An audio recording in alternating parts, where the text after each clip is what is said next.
you. Thank you. That is a lot of cell phones. Thank you. Thank you for being here. After months of deliberation and prayer about the future of our country, I have come here tonight to make an announcement on how I believe I can best serve her. I chose to make this announcement at the Freedom Tower because it is truly a symbol of our nation's identity as a land of opportunity. And I am more confident than ever that despite our troubles, we have it within our power to make our time another American century. In this very room, 5 decades ago, tens of thousands of Cuban exiles began their new lives in America. Their story is part of the larger story of the American miracle. How, united by a common faith in their God-given right to go as far as their talent and work would take them, a collection of immigrants and exiles, of former slaves and refugees, together built the freest and most prosperous nation ever. You see, for almost all of human history, power and wealth belonged only to a select few. Most people who have ever lived were trapped by the circumstances of their birth, destined to live the life their parents had. But America's different, because here we are the children and the grandchildren of people who refused to accept this.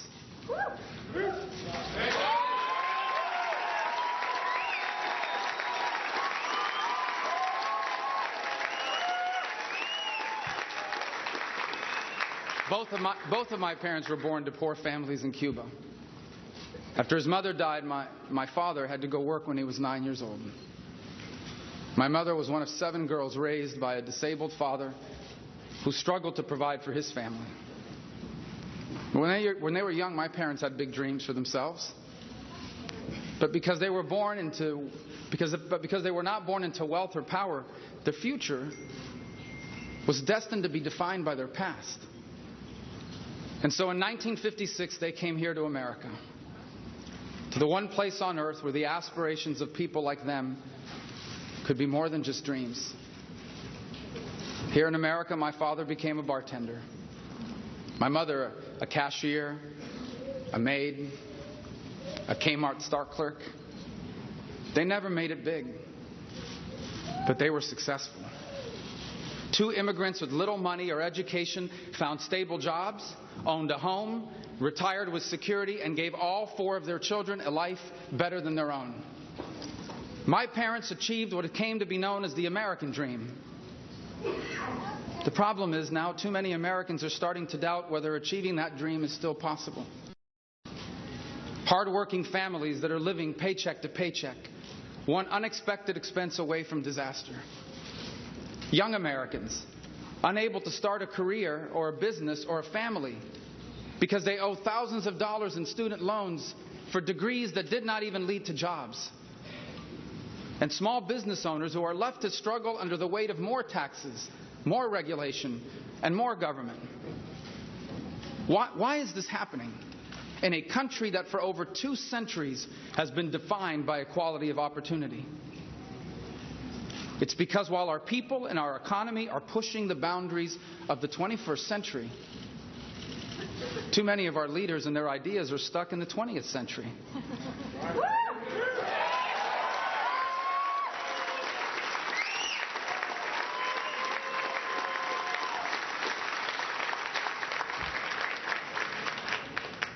They're busy looking backwards. So they do not see how jobs and prosperity today depend on our ability to compete in a global economy. And so our leaders put us at a disadvantage by taxing and borrowing and regulating like it was 1999.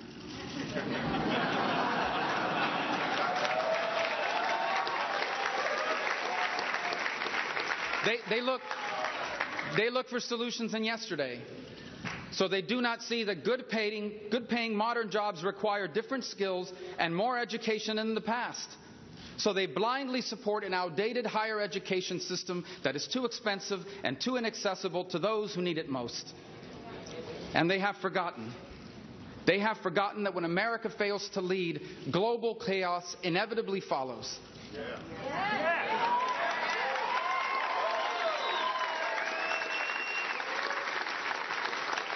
And so they appease our enemies, they betray our allies, and they weaken our military. Now look, at the turn of the 19th century, a generation of Americans harnessed the power of the industrial age, and they transformed this country into the leading economy in the world. And the 20th century became the American century. Well, now the time has come for our generation to lead the way towards a new American century.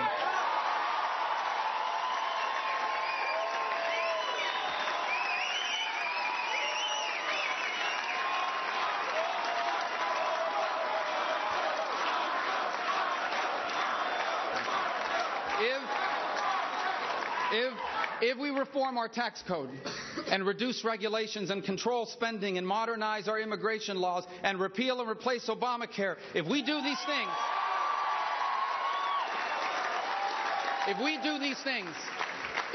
these things, the American people will create millions of better paying modern jobs. If we create a 21st century system of higher education that provides working Americans the chance to acquire the skills they need, that no longer graduates students with mountains of debt and degrees that do not lead to jobs, and that graduates more students from high school ready to work, then our people will be prepared to seize their opportunities in this new economy.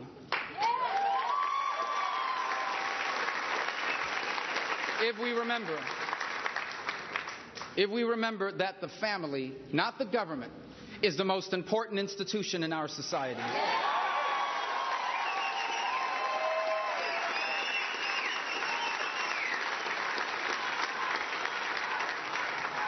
If we remember that all human life deserves protection of our laws.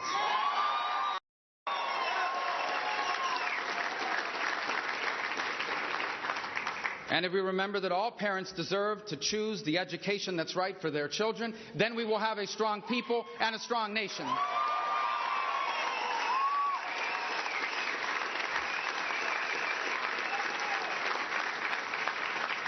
And if America once again accepts the mantle of global leadership. By abandoning this administration's dangerous concessions to Iran and its hostility to Israel.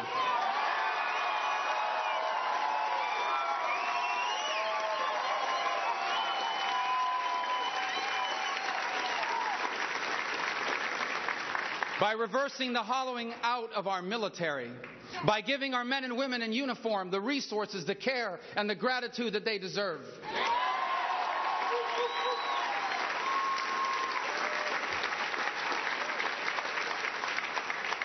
By no longer being passive in the face of Chinese and Russian aggression.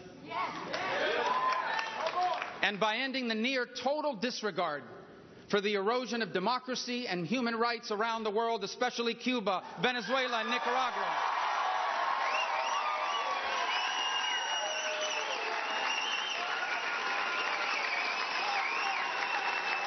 Then, if we did these things, then our nation would be safer, our world more stable, and our people more prosperous. These are the things that we must do. But this election is not just about what laws we're going to pass. This election is a generational choice about what kind of country we will be. Now, just yesterday, a leader from yesterday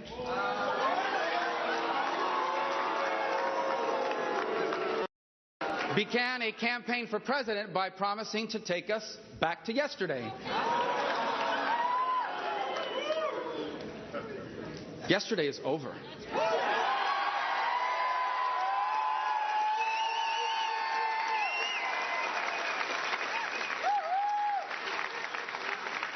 And we're never going back.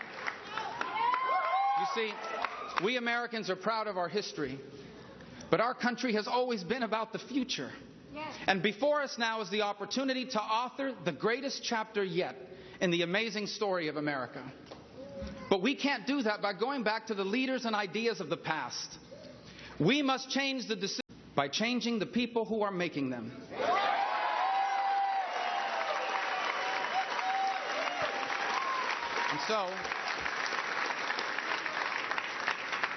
That is why tonight, grounded by the lessons of our history, but inspired by the promise of our future, I announce my candidacy for President of the United States.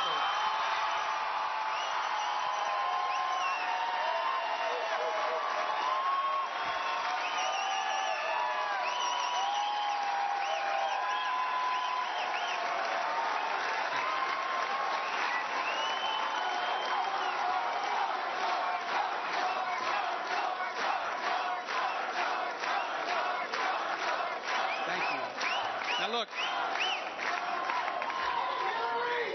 I know my candidacy might seem improbable to some watching from abroad. After all, in many countries, the highest office in the land is reserved for the rich and the powerful. But I live in an exceptional country. I live in an exceptional country where even the son of a bartender and a maid can have the same dreams. I live in an exceptional country where the son of a bartender and a maid can have the same dreams and the same future as those who come from power and privilege.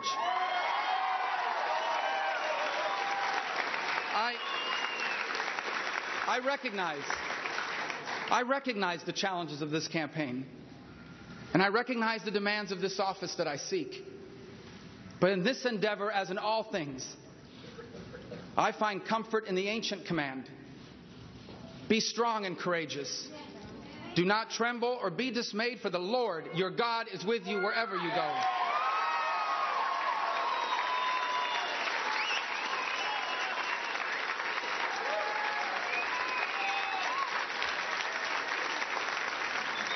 I've heard some suggest that I should step aside and wait my turn.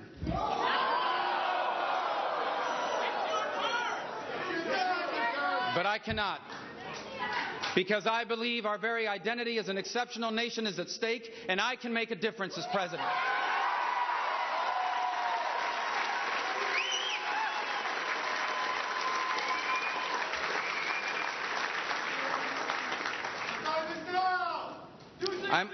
I'm humbled by the realization that America doesn't owe me anything.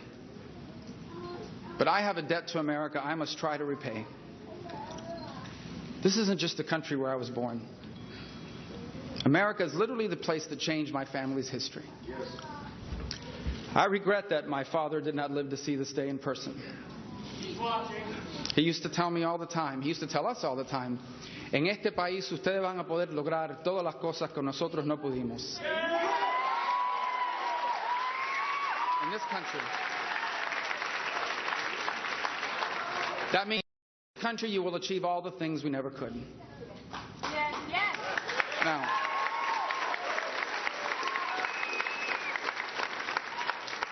on the days when I'm tired or discouraged, I remember the sounds of his keys jingling at the front door of our home, well past midnight, as he returned from another long day at work. When I was younger, I didn't fully appreciate all he did for us. But now, as my own children grow older, I more fully understand. You see, my father was grateful for the work he had, but that was not the life he wanted for his children. He wanted all the dreams he once had for himself to come true for us. He wanted all the doors that closed for him to open for me. And so my father stood behind a small portable bar in the back of a room for all those years, so that tonight I could stand behind this podium in front of this room and this nation.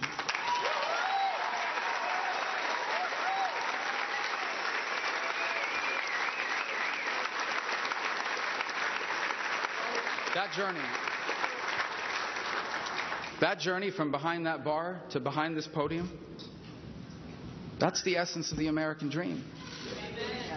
And whether we remain a special country will depend on whether that journey is still possible for those who are trying to make it right now. The single mother who works long hours for little pay so her children don't have to struggle the way she has to. The young student who takes 2 buses before dawn to attend a better school halfway across town. The workers in our hotel kitchens, the landscaping crews in our neighborhoods, the late-night janitorial staff that clean our offices. and even the bartenders who tonight are standing in the back of a room somewhere in America, if their American dreams become possible, we will have just become another country. But if they succeed, this 21st century will also be an American century.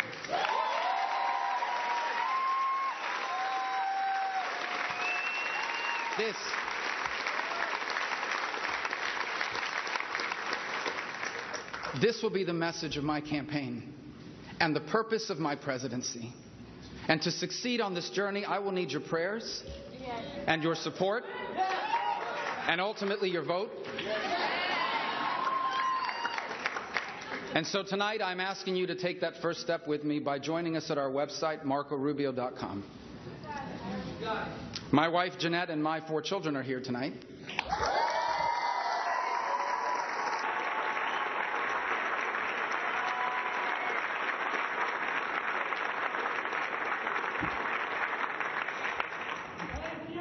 The next 19 months will take me far away from home. I'll miss watching Amanda run track, and Daniella play volleyball, and Anthony play football, and Dominick play soccer. But I have chosen this course because this election is about them. Theirs is the most important generation in America. And I'll tell you why. Because if we can capture the promise of this new century, they will be the freest and the most prosperous Americans that have ever lived. But if we fail, they will be the first generation of Americans to inherit a country worse off than the one left for their parents. The final verdict on our generation will be written by Americans who have not yet been born. Let us make sure they record that we made the right choice. That in the early years of this century, faced with a rapidly changing and uncertain world, our generation rose to face the great challenges of our time. And because we did, there was still one place in the world where who you come from does not determine how far you go. Yes. Because we did, the American miracle lived on. Because we did, our children and theirs lived in a new American century. Thank you. God bless you. God bless the United States.